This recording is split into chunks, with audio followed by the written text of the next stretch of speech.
Assalamualaikum dan selamat sejahtera. Saya dan Kati ingin membentangkan kajian kes sejarah tingkatan 5 2021 yang bertajuk Pemakmuran Negara serta temanya ialah Malaysia dan Masa Hadapan. Pernyataan masalah. Dasar ekonomi baru bertujuan membasmi kemiskinan dan menyusun semula masyarakat dengan memberi peluang kepada rakyat berbilang bangsa untuk menikmati kemakmuran negara dengan lebih adil dan sesama. Buktikan pelaksanaan DEB mampu membasmi kemiskinan dan menyusun semula masyarakat dan negara kita. Objektif kajian. Pada akhir kajian saya dapat ialah menjelaskan latar belakang pembentukan dasar ekonomi baru. Kedua, menerangkan strategi dasar ekonomi baru. Ketiga, menyenaraikan pelaksanaan dasar ekonomi baru dapat membasmi kemiskinan dan menyusun semula masyarakat di negara kita. Keempat, menghuraikan kesan kepada negara sekiranya jurang ekonomi tersebut tidak diatasi. Dan yang kelima, mengenal pasti kepentingan dasar ekonomi baru dalam proses pembangunan negara. Kaedah kajian. Pertama, saya telah menggunakan buku teks sejarah tingkatan 5 bab 8 muka surat 168 hingga 173 untuk mendapatkan maklumat tentang kajian kes yang saya laksanakan. Selain itu, saya juga telah menggunakan buku modul hot tips bagi memperoleh maklumat berkaitan kajian saya. Kedua, saya telah melayari internet untuk mendapatkan maklumat bagi melaksanakan kajian kes sejarah. Pelbagai maklumat yang diperoleh termasuklah perkembangan DEB sehingga kini.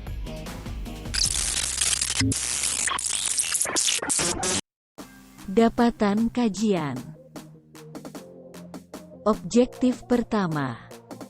Objektif pertama iaitu mengenal pasti latar belakang pembentukan dasar ekonomi baru.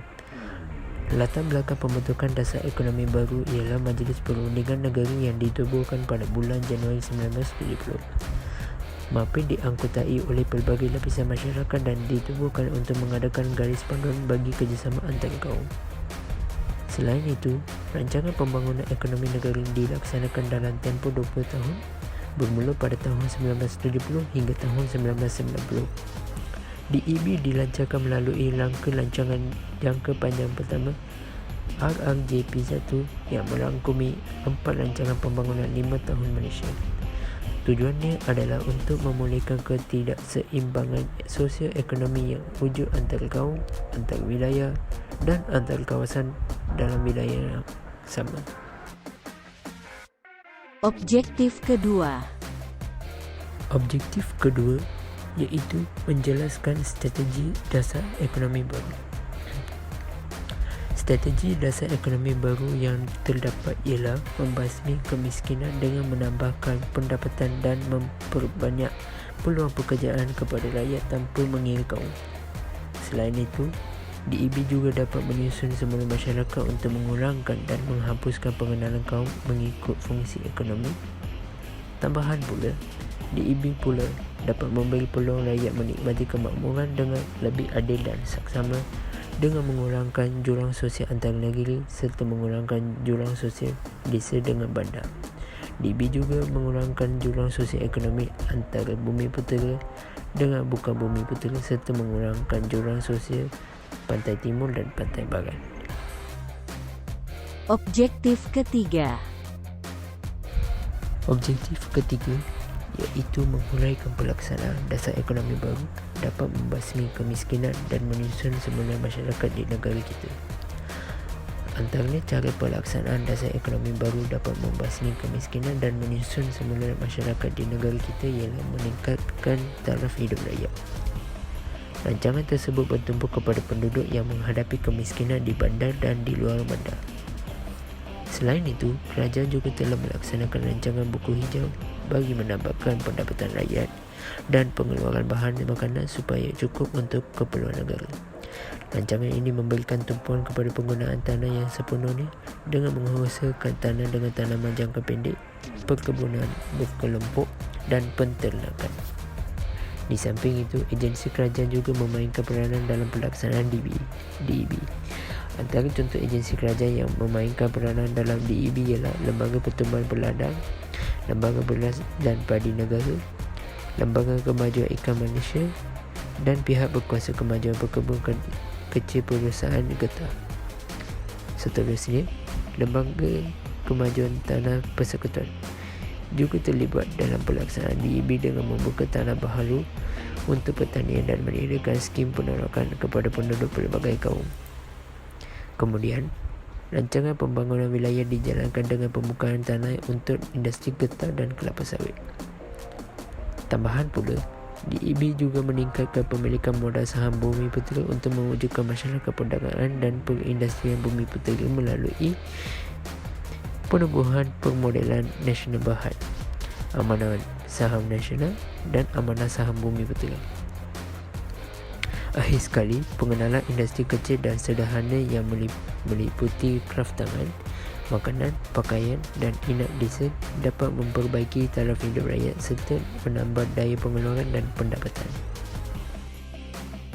Objektif keempat. Objektif keempat, menyenaraikan kesan kepada negara sekiranya jurang ekonomi tersebut tidak diatasi. Antara kesan kepada negara sekiranya jurang ekonomi tersebut tidak diatasi ialah berlaku pembangunan tidak seimbang. Hal ini kerana pelbagai kemudahan seperti kesihatan, pendidikan dan infrastruktur hanya dinikmati oleh kumpulan tertentu. Selain itu, agihan kekayaan negara tidak seimbang yang boleh menyebabkan berlakunya perselisihan faham dan menjejaskan perpaduan negara. Di samping itu, terdapat juga ketidaksamaan pendapatan antara penduduk yang berlakunya peningkatan kadar kemiskinan dan taraf hidup masyarakat terjejas. Seterusnya, jurang ekonomi negara akan membawa masalah sosial yang berlainan antara wilayah dan etnik. Masalah sosial tersebut akan menyebabkan kemunculan identiti ekonomi berdasarkan kaum dan wilayah yang boleh mencetuskan rusuhan kaum. Kemudian, ekonomi negara yang tidak stabil boleh mengancam kestabilan politik negara, akan menyebabkan campur tangan parti politik berdasarkan kaum dan mengancamkan keamanan negara. Tambahan pula, negara kita akan kekurangan aset pertahanan negara dan menyebabkan negara asing mudah dapat menyerang negara kita sekiranya jurang ekonomi negara tidak diatasi. Akhir sekali, negara kita akan menghadapi kekurangan tenaga kerja yang mahir pada masa hadapan yang boleh negara kita akan ketinggalan zaman dan teknologi yang akan datang. Objektif kelima. Objektif yang terakhir iaitu objektif kelima, menilai kepentingan DEB dalam proses pembangunan negara. Berdasarkan pengetahuan sejarah yang saya kaji, iaitu kepentingan DEB dalam proses pembangunan negara ialah dapat memelihara kestabilan pentadbiran negara dan mewujudkan keamanan negara. Selain itu, kebaikan DEB juga dapat mengelakkan rasa tidak puas hati antara kaum dan mengagihkan kekayaan negara secara adil.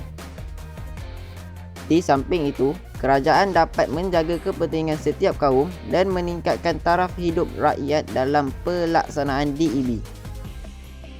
Tambahan pula, DEB dapat membantu golongan miskin dan membolehkan bumi putera bersaing dalam perdagangan antarabangsa. Akhir sekali, kerajaan dapat menyeimbangi komposisi golongan profesional dan mengatasi isu sosioekonomi negara.